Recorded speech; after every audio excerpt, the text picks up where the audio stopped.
এই যে বক্সের মধ্যে যা এই যে পট্টি করছি বা কাঠগুঁড়ো দিয়ে কাঠগুঁড়ো লাগাচ্ছি, সেটা হচ্ছে যে কীভাবে যে কাঠগুঁড়োটাকে করা ওটা দেখাচ্ছি।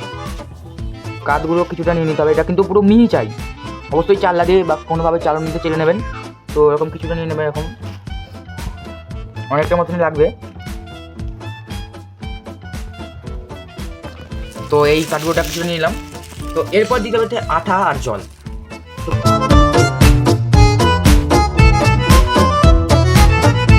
ফ্রেন্ডস, এখানে কিন্তু আটা হচ্ছে ফেভিকল হলে ভালো হয়, কারণ ফেভিকল আটা একটু এর মধ্যে বেস্ট হয়।